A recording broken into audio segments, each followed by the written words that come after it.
everybody. Hello. Thank you. I was introducing my son, Finn, who's traveling with me for a couple of weeks. He represents the part of my family that's not working for the Biden administration. And anyway, thanks for it.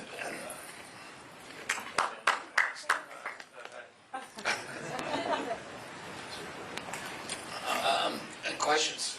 Yeah, we'll take questions from, one question from everyone. So we'll start over here.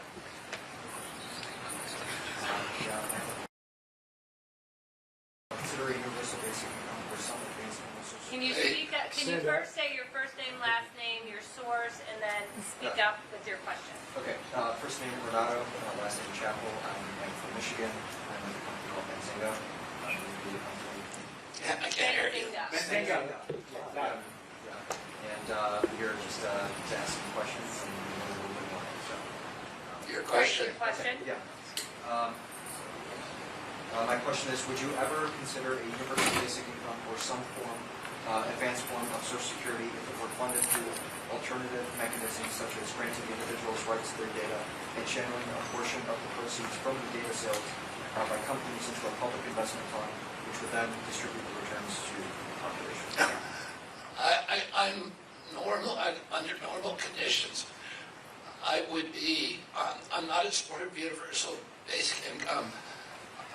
I don't know how that position will change as AI, matures and emerges, and it may be that it's so devastating to employment that we need to move in that direction. But otherwise, I very much believe in markets, and I hope that free market capitalism can survive AI.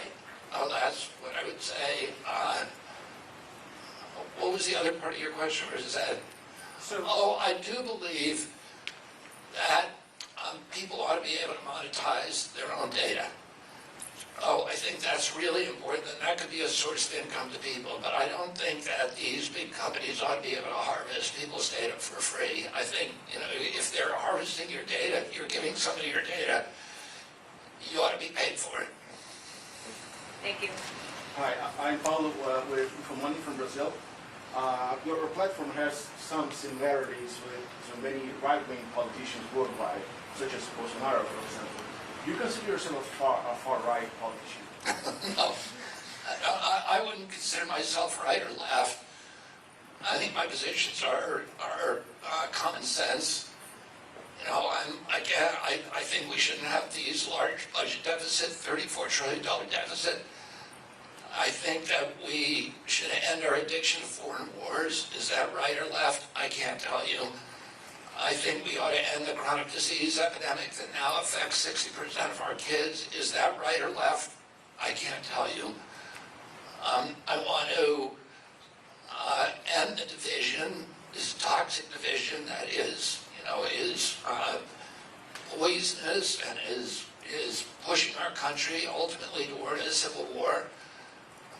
I want to restore the soils and end the corrupt merger of state and corporate power, in the agricultural agencies and all of our other agencies. And I can't tell you whether that's right or left.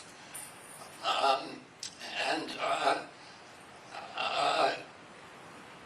want to get rid of all the toxins that are poisoning our children. And we have 1,000 ingredients in our food right now that are banned in Europe and other countries. I'm going to get rid of them. I can't tell you whether that's right or left. So I don't think of myself as conservative or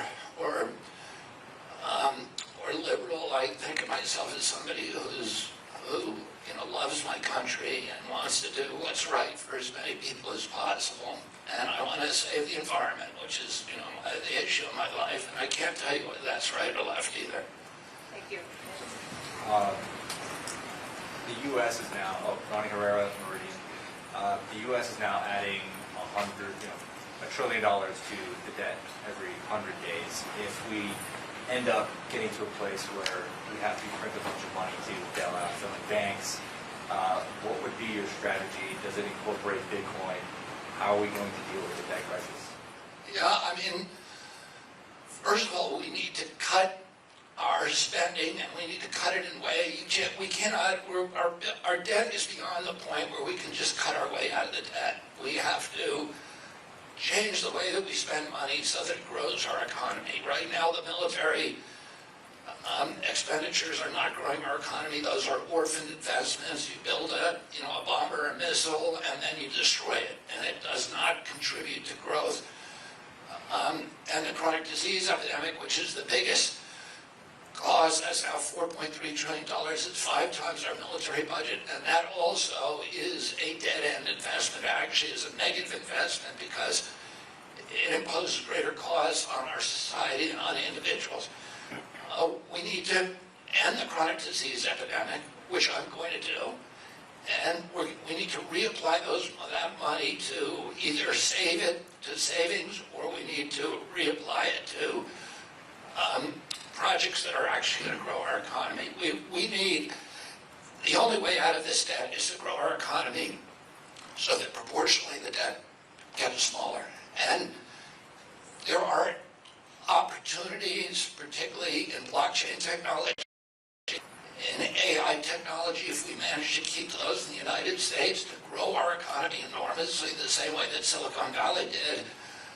I also have proposed to apply some of that to use Bitcoin or a basket of hard currencies in our deficit services. So, in other words, they issue T-bills that start off with maybe 1% of the T-bill, Treasury bill, being a basket of hard assets, which would include Bitcoin. And then, if that works, to then move that to 2%, the next year, and every year add a percentage. And ultimately, and slowly, I don't think it's good for our country to torpedo the dollar overnight. I think over the long term, though, we need to inject discipline into our spending, and the only way to do that is with hard currency. The capacity to print money indefinitely is enabling politicians, it's enabling all our wars. We would not have any of these forever wars if we actually had to pay for them. The only way that we're able to do it, and it's very destructive of our country, is by printing money. And, ultimately, hard currency gives us freedom, and particularly, Bitcoin and some other cryptocurrencies, it frees us. It gives us the capacity to democratize us, it decentralizes our economy. It gives us freedom to carry our wealth across borders in our heads, other than, and so it ends the capacity of government to steal our wealth. Thank you, Mario. I sneaked in here because I've just got so many more questions for you, but I got one more now. Critics say that crypto could undermine the US dollar, a claim many Bitcoiners are proud of. Is Bitcoin a threat to national security and economic stability? I think Bitcoin is the way to save the dollar in the way that I just outlined. At the dollar, we're already seeing the rise of BRICS, so we're already seeing accelerated this threat to the role of the American dollar as the global reserve currency. And ultimately, I think the only way to save the dollar is through the program that I've outlined, which would include Bitcoin. I think it's a salvation, and it's also a pathway out of this $34 trillion debt. Do you have a question? Yeah. Go ahead. I have some questions. Thank you. This is Wendy Ye from Foresight News. So I'm curious, could you please share your personal experience or exposures to crypto or any coins and methods, basically the crypto-related things? And also, could you please name 3 biggest issues facing the United States related to crypto, either regulation or the... Regulation. Yeah, regulation. The biggest issues here in the United States, and how would you address these issues? Yeah.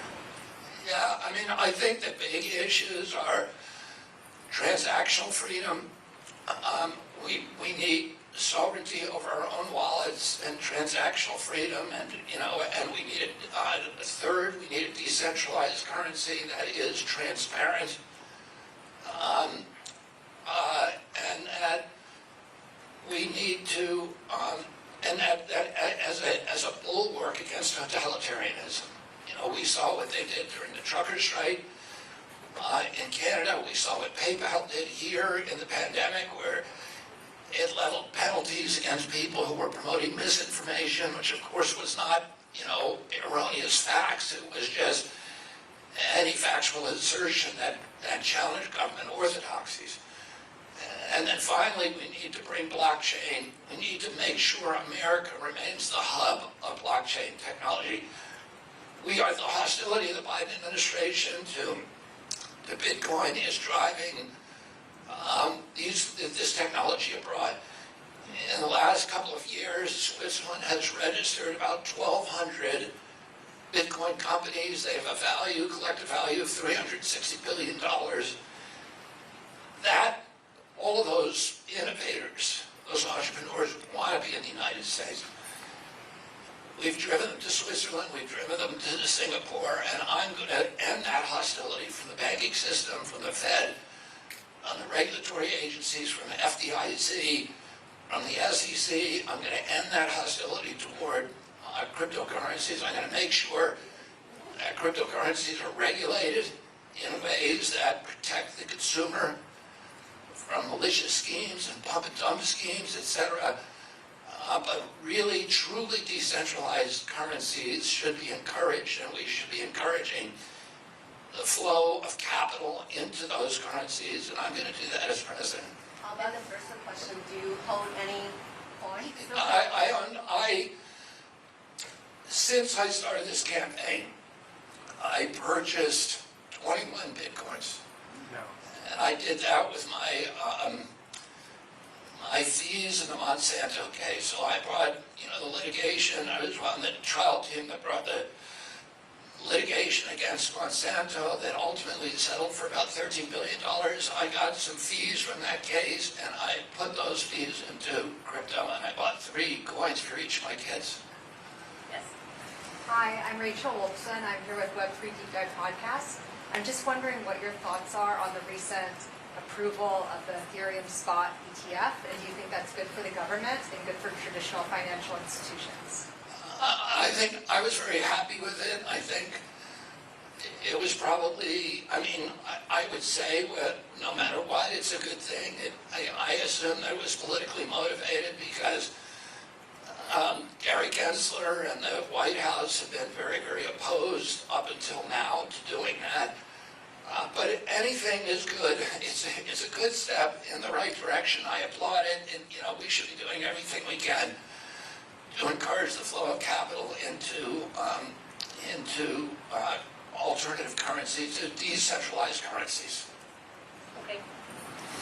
Cheyenne Ligon from Forbes. Thank you for being here. I'm hoping that you could elaborate on your plan to put the federal budget on the blockchain, particularly with text specificity. What does that look like in practice? Well, what I want to do is to make sure the federal budget is utterly transparent, that everybody has access to it. And, one of the ways of doing that would be putting it on blockchain. I'd like to use blockchain in many, many ways to make us, again, more transparent in this country, more decentralized, to give individuals sovereignty, and, I think, and also to make us, to encourage an ecosystem of entrepreneurship and innovation in the United States. If you have a question. Yeah, Jesse Hamilton, CoinDesk. We could just touch on the campaign a little bit. What's your plausible path for electoral college success? Well, right now, we were told that we could never get on the ballot in enough states to get 270 votes. Right now, I think as of today, we are on the ballot in 7 states. We have enough signatures to get on the ballot in 17 states, and I think today maybe 18.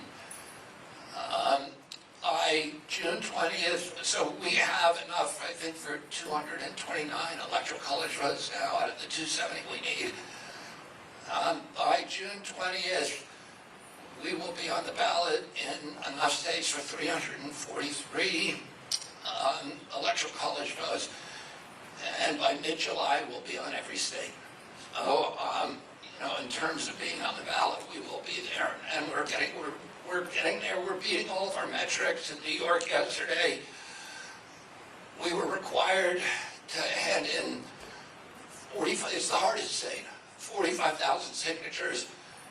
We had 6 weeks to do it. The window is one of the narrowest, and we handed in 137,000 signatures yesterday. We have 1,000 volunteers on the ground. We handed in signatures from every county in the state, from 63 counties. You're required to hand in signatures from 13 congressional districts, 3,000 in each. We handed in over 3,000 from all 26 congressional districts. So we're beating every metric. Texas, which is the other hardest state, we got, I think we got, We turned in more than double. oh yeah, we turned in 250,000 signatures. And again, those are the two, those both records. Nobody's ever turned in that many signatures in New York State. And it's forced us to develop a ground game that none of the other candidates have. And we're going to have that ground game, ready on election day. Catherine Ross with Blockworks. I'm Can you curious. speak up, please? Sorry, Catherine Ross with Blockworks. Donald Trump has now come out and said that he's going to be pro-crypto, and I'm curious what your thoughts are on that. I'm happy about that. I think it's a good thing for our country. I think it's a good thing to pardon Ross Ulbricht, which he announced. I already talked about that, and I'm glad. Listen, I think, crypto for me, my commitment comes from it to crypto because of a deep commitment to freedom, to a deep commitment to transparency, a deep commitment to constitutional rights. And, and so I think it's good. The more candidates, I'm not going to question whether it was a political decision or cast doubts on its sincerity. I'm happy he did it. I think I hope President Biden does it too. Yes. Yeah, thank you for being here. Quick question. Your first name, last name, and Andrew, outlet, please. yes, Andrew Gonzalez, Crypto Trade Journal. Just a quick question. Do you own a Bored Ape? What? Bored Ape. The NFT, Bored Ape Yacht Club? No, I don't. I just got that's it. Thanks. Go ahead. Turner Wright with Coin Telegraph. So after you were put up for consideration with the Libertarian Party and ended up not going through, how do you feel about who they did nominate, Chase Oliver, in terms of his policies? I'm happy with the outcome. We didn't apply for the nomination. We didn't. I actually got called at 6 o'clock in the morning, and the weird thing was I turned my phone off because Cheryl. Because my phone was dinging, late at night. She said, your phone's on.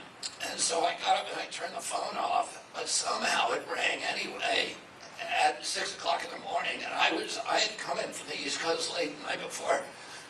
I had been at the Libertarian Convention and got on a late night flight, made it to LA, and Angela McCardle, who's the head of the party, called me at 6 a.m. and she said, I'm on the podium. You've just been nominated. Do you accept the nomination? We weren't asking for the nomination.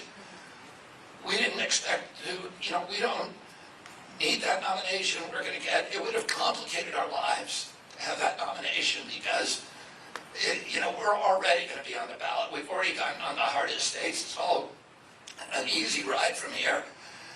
And we've asked thousands of volunteers to give thousands of hours to get us on the ballot. So if we did something with Libertarian, I think it would hurt a lot of people's feelings.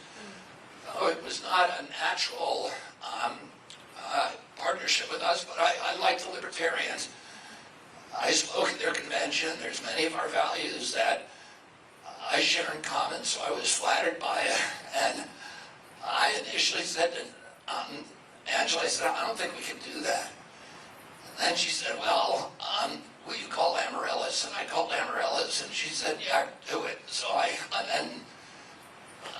said to Angela, yeah, we'll do it. And I was happy because, at least in comparison, we got 19 votes. President Trump only got 2. So in our first head-to-head contest, I feel good about the outcome. But, I commend Chase Oliver, and, I love the Libertarian Party, and I hope some of them will still vote for me. Anybody back there have a question? Okay. Here. Oh, amazing. I hope maybe you do, only because the first is based on breaking news, and I think almost everyone here would love to hear it, which is the Trump verdict is in. Do you have a comment? We don't know what it is yet, but do you have a comment, no matter where it falls, on what the verdict might be, or your thoughts in general? No, I don't have any thoughts on it. I've been very disciplined about not talking about the lawsuits against President Trump or lawsuits against President Biden or Hunter Biden, and to try to focus on the issues rather than on the, cultural war debates.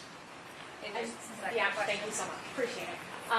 There are reports that you met with Rand Paul. Are you looking to, as a way to gain more libertarian connection, support? Are you trying to find more support from the Hill and general? And can you actually confirm those reports that you've met with him? Yeah, I've met with him, and I've spoken to him many, many times. And I met with him, one, because I admire him. At that point, we were exploring his interest in the VP, in our vice presidential slot. I talked to many, many people. He was one of them. What motivated you to get involved with this campaign? With what? What motivated you to get involved and run? And what's your name and outlet? My name is Kat Coutinho. I'm with Modern Motion. To get involved in what? The campaign. In the campaign. Run for president. To run for president? What motivated you? I was not, I had toyed with getting into politics when I was younger, but I had, for I'd say 2 decades, I have not, I took that off the plate, and I had a great life. I wasn't waiting around running for president. I saw what happened during the COVID lockdowns, where they shut down the entire economy. And I knew that was wrong. And then many of the other things that they did during COVID, that the government did without, they waived our constitutional rights. They shut down every church in our country. They attacked the Fifth Amendment, a guarantee of property rights, of due process, just compensation. They shut down 3.3 million businesses without due process, without just compensation. They shut down jury trials. The Seventh Amendment guarantee of jury trials. They violated the Fourth Amendment prohibitions against warrantless searches and seizures with all this track and trace surveillance. And I saw this wholesale attack on the Constitution, and then the censorship. Not just of me, but so many people who were trying to talk, doctors, physicians, scientists, who were people who were injured by some of the countermeasures, who were forbidden from talking. Even today, the mainstream media will not discuss certain issues. And I saw that, and it just seemed so antithetical to my country, and my party, the Democratic Party, was at the center of it. And then the war in Ukraine, we used to have an anti-war party, which was Democrat, and a pro-war party, which was a Republican, and I saw, the Democratic Party disappear as an anti-war party. So all of these traditional values of my party and my country were disappearing, and I saw my kind of unique. I could play a unique role in reminding people about what America is supposed to look like, and also fixing it, because most of the problems come from this corrupt merger of state and corporate power, and from the capture of the regulatory agencies. And I've spent 40 years litigating against those agencies, and I have a really good idea how to fix them. Right. Yes. Yes, RFK Jr., both of you, thank you for your time. Austin Arnold of Altcoin Daily, over 2 million subscribers across all social platforms. This is a two-part question. My twin brother has the second part. You were the very first presidential candidate to come out and support self-custody for every American with crypto wallets. What is your stance on decentralized exchanges and the 50 million crypto investing Americans, voters? Will they be able to use decentralized exchanges as free as they use a crypto wallet or the internet? That is my objective. Ultimately, I think cryptocurrencies need to be regulated, particularly those currencies that claim to be decentralized, but they're actually centralized, because there's a lot of opportunities there for con artists and malicious actors to do pump and dump schemes, etc. And the consumers need to be protected against that. The regulation, there's during different parts of their life cycle, you have, the cryptocurrencies look like a commodity sometimes, and sometimes like a security, and the federal agencies right now are not equipped to do the kind of regulation, the unique regulation that should be applied to them. And that's what I'm going to do as president. I'm going to make sure I'm going to ease the introduction and the proliferation of Bitcoin to the entire population, so that it can be used transactionally. Aaron Arnold, Altcoin Daily, Kennedys. Just in a totally different direction, how long do you think it will be until large governments begin purchasing Bitcoin or crypto, seeing it presumably as an advantage over their adversaries or other superpowers? Well, I don't know. I mean, I'd say 2 or 3 years ago, I would say that if you asked me when BlackRock was going to start purchasing it, I would have said, I don't know. And now BlackRock is, I think, one of the biggest owners. So I don't know. I think we need a change in administration in order to recognize that in terms of saving the United States dollar, that it's not the enemy of the dollar. It actually could be used to save the dollar. And I recognize that. Maybe another superpower, though. Do you think that will be? Well, I don't know. I mean, as you know, there are countries that are now using Bitcoin officially as their currency. The proliferation has not been that impressive. I think even El Salvador is only like about 1% of transactions. But I think they don't have it. They did not kind of think out their regulatory process, and we need to do that. I think the proliferation will be very fast, and it really depends on the rate of inflation. But it's a hedge against inflation. That opportunity ought to be, along with all of its other advantages, that opportunity ought to be available to every member of the American middle class and working people who are on salaries, who ought to be able to convert their cash, their investments to Bitcoin to hedge against inflation. Yes. Hi, I'm Tina from Squidgrow. Thank you for being here. My question is, you've said that you want to make this country the most crypto-friendly country in the world. We've seen El Salvador fully adopt Bitcoin.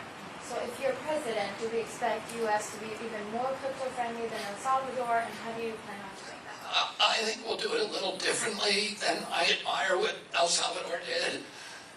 I think we're going to do it differently. We need to really make sure, we need to make it, we need to create a regulatory infrastructure that is designed for cryptocurrencies and for Bitcoin, for decentralized cryptocurrencies and Bitcoin.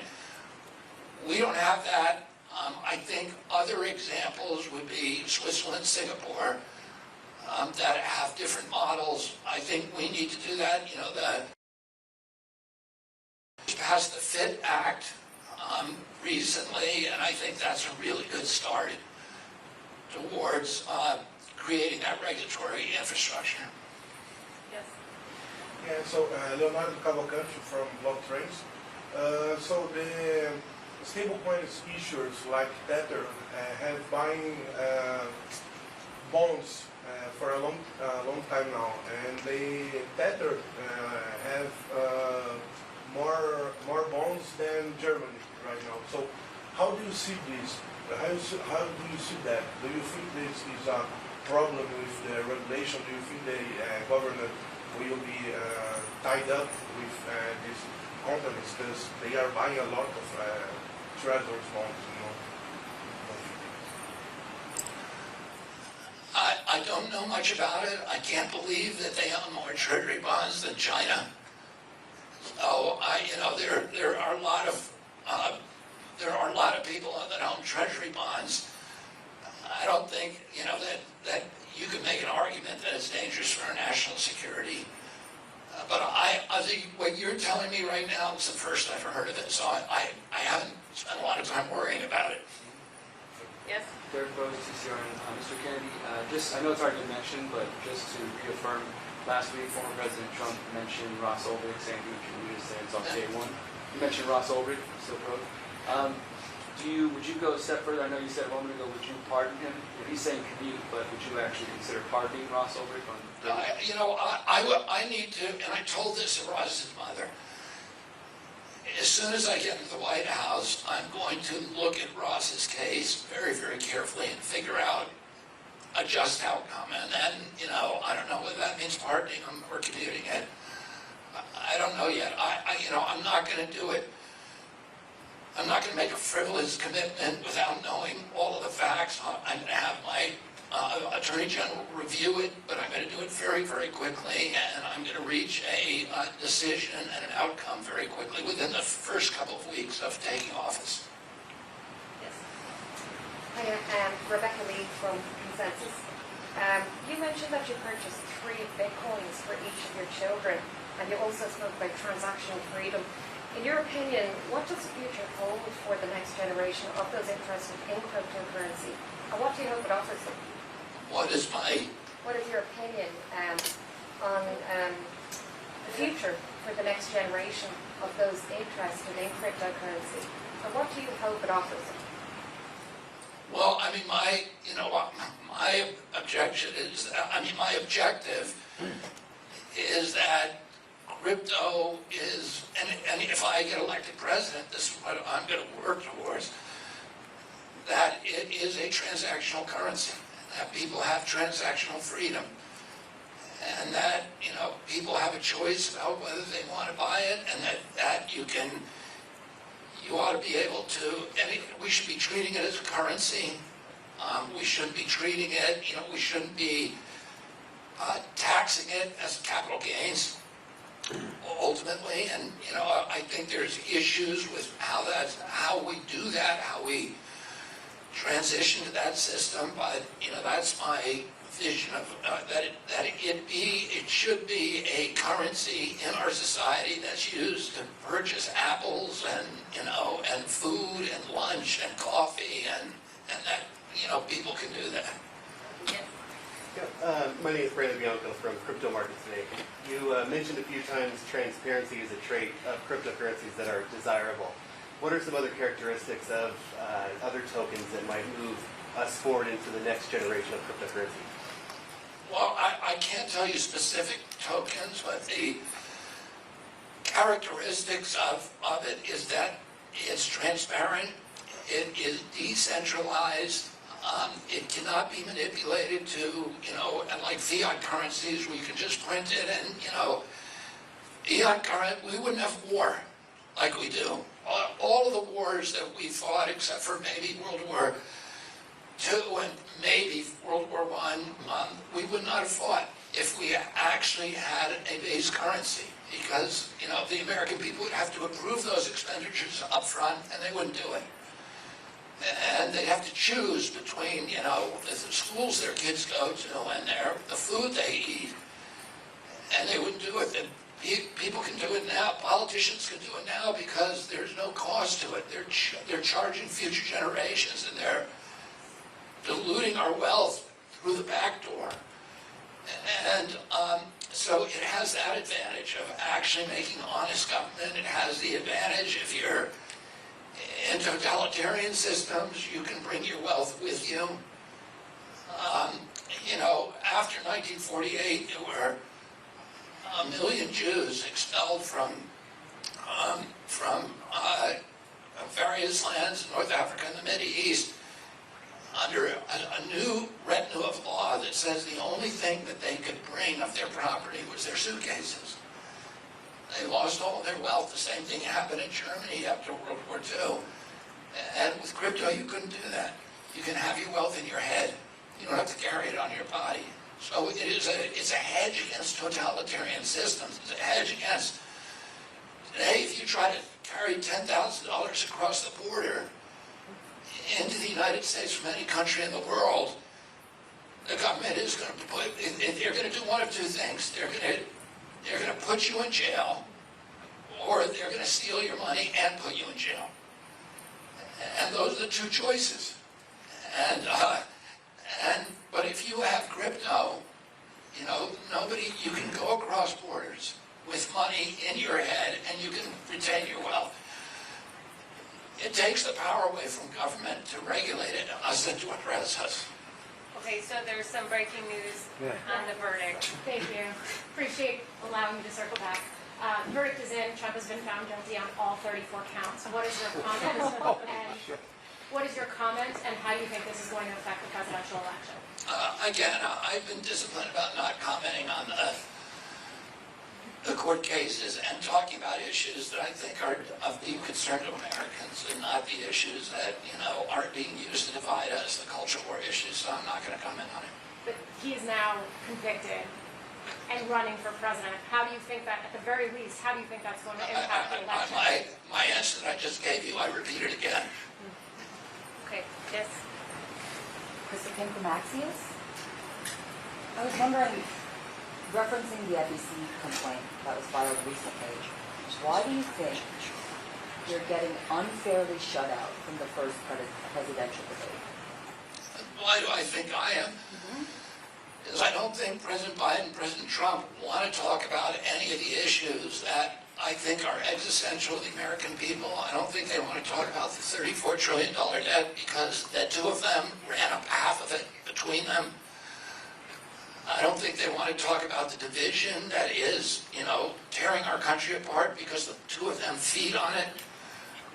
I don't think they want to talk about the chronic disease epidemic, which now impacts 60% of our children and is costing $4.3 trillion a year because both of them presided over it. I don't think they want to talk about, you know, the destruction of our soils, the destruction of our food supply, the mass poisoning of our food supply with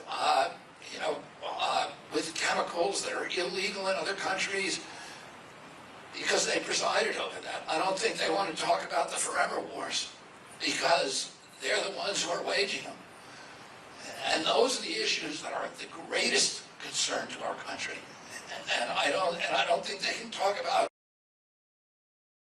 the pathological lying of government to the American people. When my uncle was president, 85% of Americans thought the government didn't lie. Today, every American knows the government lies every time it opens its mouth. I'm going to end that. The day one, I'm going to do an executive order that says any federal official who lies to Americans is going to lose their job immediately. And, you know, they can't make that promise because they had 4 years to do it. I'm going to end the corrupt merger of state and corporate power that both of them have profited on. These are all issues. They're going to talk about abortion. They're going to talk about guns. They're going to talk about the border. They're going to talk about trans rights. That's what they want to talk about. They want a narrow Overton window where all we can talk about is culture war issues and about, you know, President Trump's convictions or arrests or whatever. But I don't want to talk about those. I want to talk about the issues that are really the fact there's a whole generation of kids, millennials, Generation X, that are never going to own their own home. And why is that happening? And why have they done nothing about it? So, you know, why are they letting BlackRock, State Street, and Vanguard, which are the biggest contributors to both their political parties, buy up all the homes that should be going to our kids? And what are they going to do about it? They can't do anything and they can't say anything because they're the ones who created the problem. Yes.